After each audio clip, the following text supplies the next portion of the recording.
Welcome back to Studio Kaiju RC review. Today we're going to be looking at the WF30 from WeFone, a subsidiary company of Holystone. WeFone is relatively new to the market from what I can tell. I'd not heard of them prior to a few weeks ago, but because I started dealing with the Holystone, I got to talk to them about doing reviews for them, and they provided this for me to review. That does not mean, however, that my review is going to be subject to any good, bad, or indifferent based on their prejudices. It's simply I'm reviewing it for them. All right, so let's take a look at what you get inside this case, this very nice case. None of this one zipper goes all the way around. This very good, well-built case. Like the fact that they put that on there, because a lot of times I end up having to write the name of whatever drone it is on the case so that I know which case I'm grabbing. All right, so inside, your eyes automatically go through this little package here. This is spare blades and a screwdriver with some spare screws too. You're going to need those eventually, probably. There is battery precautions pamphlet. And a very nice, handy 36-page, all in English, with lots of details and lots of illustrations, manual on how to operate this thing. And precautions in there as well. You know, it's 36 pages, but it definitely give you your money's worth where that is concerned. It comes with two batteries. The one that is inside the drone, the other one is here. And battery is rated at 37, it's 3.7 volts and rated at 2200 milliamp hours. It's supposed to give you around 24 minutes of flying time. You're really going to see about 20 minutes from my experience. The video that I shot earlier today that is going to follow this conversation, the whole video unedited with the drone on the entire time, it was around 11 minutes, and that took up about half of the battery power. So you get a very nice controller with this. This is not does not have an onboard rechargeable battery. It uses regular AA batteries. Recommend, of course, use alkaline. Two on this side, two on this side. Has the antenna is built into the phone holder, so that makes that convenient. Unlike certain other types of drones, with especially GPS drones that are rated at very long distances, it does not have a cord inside here that will plug into your phone to help power the phone and help with the transmission between the phone and the drone. So you're going to have standard Wi-Fi for that. This operates at both video and at both video and the controller is rated to operate at about 300 meters, which is roughly 1,000 feet, so about a fifth of a mile. A little less than a fifth of a mile. So, turn this on real quick so you can see. Being a GPS-enabled drone, you're going to need telemetric information, including, among other things, how many GPS satellites you are locked onto. You want as many as possible. I usually prefer to have more than 10 at any given time. Need to know how much power is in the controller unit, whether the camera is recording, not recording, other telemetric information, distance, height, so on and so forth. And some of that information will also appear on the phone app. So turn that off. You want to fly it in GPS mode. Its standard is going to be GPS mode. So if you want to turn it off, you press the GPS, and that will put it into either, I believe it says regular mode, but sometimes it might actually go to headless mode. This is headless mode, and I believe it is also for the level calibration too. There's two types of calibrations. One is the level calibration where you set it flat and it gets a calibration of what it is to be flat. And then the other one is the one where you have to spin it counterclockwise 3 times to your beep, and then turn it either face up or face down, depending on the app. And in this case, it's face up. Spin it 3 more times, and it's calibrated. Let's see. It has unlock, so you can spin the hours, but you can also do that by going like that too. And it has a launch button and speed button. On the top here, you have still frame, video, camera up, camera down. And camera up means because, I'll show you in a moment, but because you want the camera to be able to angle, it can go up, then down, then down, then down, then down, down, down, down, down. Now, it's not a scroll, so it's not going to go smoothly. You can't hold it and go smoothly up or down because it is just one of those. But that's okay. If you know that's the case, you can still use it to your advantage. Okay. Excuse me. Now let's take a look at the quadcopter itself. This is actually a nice looking bird. I'm very impressed with this. It is with the battery in. It's got a nice, decent heft. Without the battery, it feels a little bit like a toy, but that's to be expected. Let's take a look. Fold out the rear arms because they've got the purposes up. Then you fold out the upper arms. Now let's take a look here at the camera. The camera is it's not even really a gimbal. It's just one axis. As I say, and it's a nice camera, but it is not anything to write home about as far as the smoothness, because without being on a gimbal, without having any kind of catcher, you're going to have a few issues while you're flying because it's based entirely on how smooth the flight is. So moderate to somewhat breezy days, you will definitely get jump in your video. That's nothing you can do anything about with this drone. But the video you're going to see this morning was pretty smooth video because it was really, it was early in the morning. There was really not a cloud in the sky, and there was this nice, crisp, cool weather, and there was no wind whatsoever. So it was a beautiful time to do a review. Let's see, what else? Okay, yes. So there's a second camera used for optical flow positioning, which when you're flying outside of GPS, not when you take the GPS off, say if you're flying inside. This uses the topography of the ground to hold its position. It says, oh, that's where that knuckle is, that's where that knuckle is, and it will lock onto that and use that to simulate a GPS hold, which is very helpful too, because if you've ever flown the lower end drones that don't have that, and they're all pretty much starting to carry this now, but if you've ever flown the ones that don't, they can sit there and they can wander around. You don't want that happening. All right, so what else do we have on the bottom here? You probably noticed this little blue and black thing here. This is a micro SD card. Take a closer look at that. And what's great about that is the camera. Now, this is where the benefit of this drone is. The camera does transmit a video signal to the app, of course. That's what they do. But also, the camera transmits directly onto here. So the image quality here is much sharper. And you're going to see that, too, how good that image quality can be. And with the camera, given with the way it's built, there's even with the way the lighting can be, you can get pretty creative, beautiful lighting. All right, still image that I took off this morning's footage, which you'll see in the footage as it happens, some really beautiful light flares. So that's kind of cool. Another kind of cool thing about this, let's take a look at these blades. These are nice, broad blades. And this is a minor thing, but it's not really important. But take a look, you can sort of see through them. They're translucent. And what happens when you're outside, now it won't show up on camera because of the way cameras see things.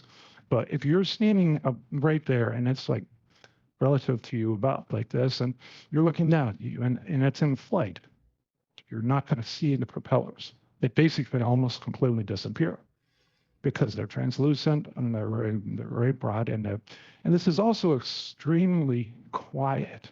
It's one of the most quiet drones that I own, so that's very cool. I like that about it.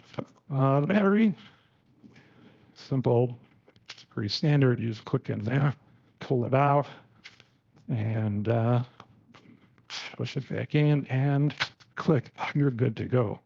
There are the front arm lights are green, and the back lights are red, which makes it a lot easier for navigating if you're flying, particularly in the early evening. It makes it a lot easier to get your orientation visually on the drone. There are no forward-facing or rear-facing lights. That doesn't help. While we're talking about these things, take a look. These are really nice, beautiful quality brushless motors. I mean, I'm very impressed with this. Like I said, this flies very quietly, and the results are, just well, you'll see in the video. In fact, actually, right about that time where you get to stop listening to me drone on, and you get to watch a drone fly on and on. So enjoy that, and thank you for watching Studio Kaiju. Like and subscribe. It helps me out, believe it or not. And even though I don't get any money out of this deal, because I don't monetize my videos, because I just am stupid that way, I guess. But like and subscribe, and please come back and see us for more videos. I've got more things planned for you I think you're going to really like.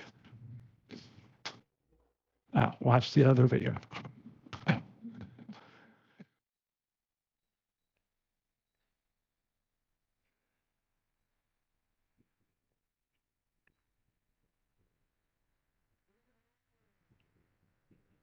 All right. One of the things I want to first notice about this thing is, listen, I am right up to it. I'm like about a foot and a half away from it. And you got to just hear this thing. It is not loud. It's very quiet. Very stable, smooth. And I love the translucent blades because when it flies, now I probably won't show this way on the camera, but right now as I look at it, I don't even see the blades. I just see the drone itself. All right, so we're going to test out a few different things that the drone's capable of doing. Let's see what we got, okay?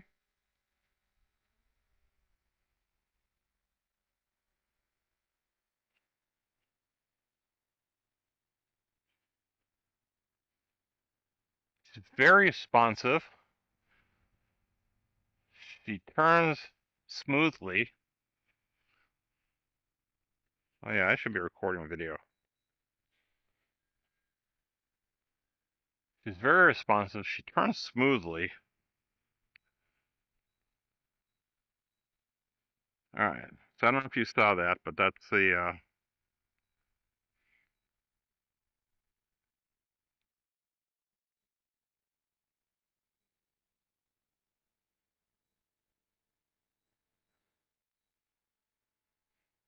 let's take her up a little higher.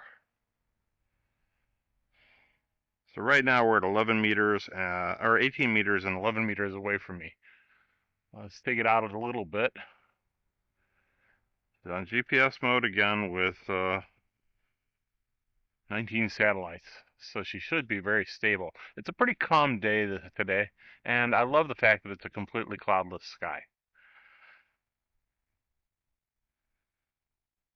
All right, so she's handled coming in nicely.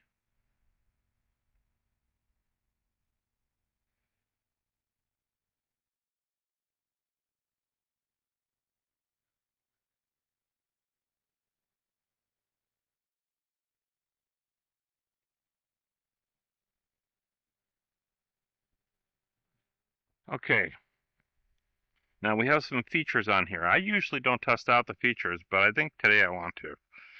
Let's try follow me mode.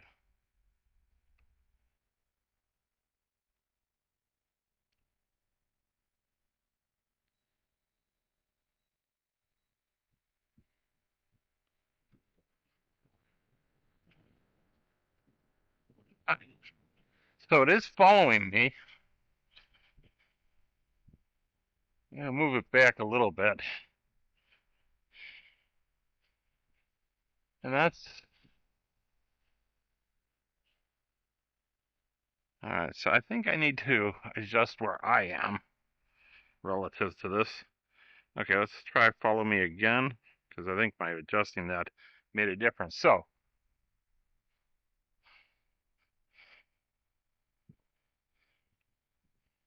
yeah, the follow me is working pretty nicely, actually. It is following me.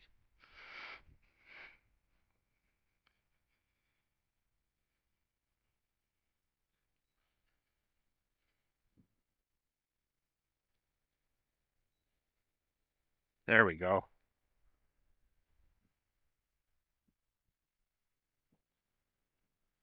So yeah, it is following me nicely. Now we're going to try another feature. And all you have to do to take it off that mode is just adjust the throttle. So let's try circle flight. The default radius is 5 meters, so let's see what we get.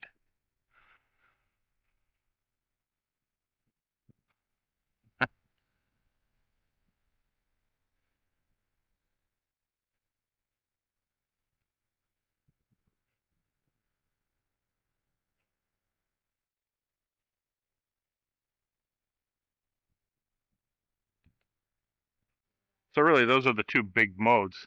So you see how reactive it is. And it's pretty quick. I haven't adjusted the speed or anything like that.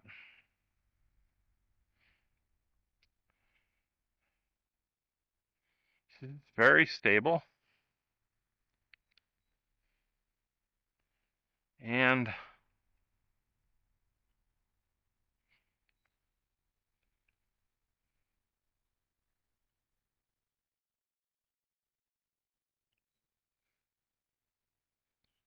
all right.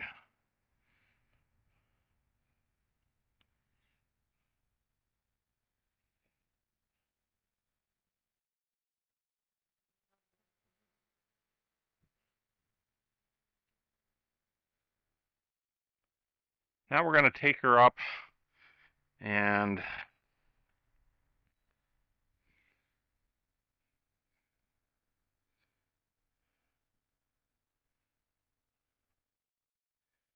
okay. So I took her up to 37 meters. You see it up there? Now we're going to raise that up. What a beautiful morning it is today.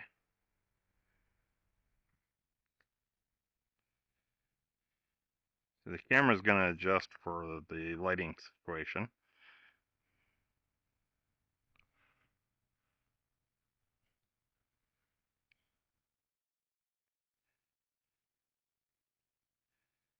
How's that for sunshine now? Fighting a little bit of wind.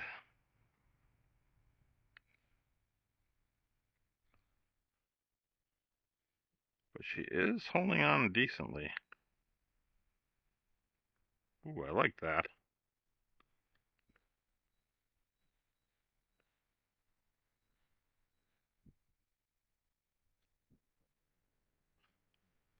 Alright, we're going to do a return to home now.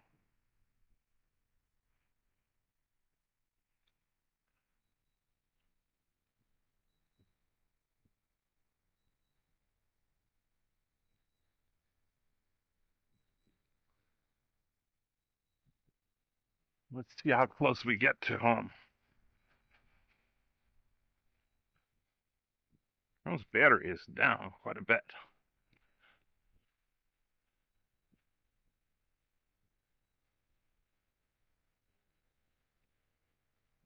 So where we came in at, we launched on top of that base. Let's see where we land.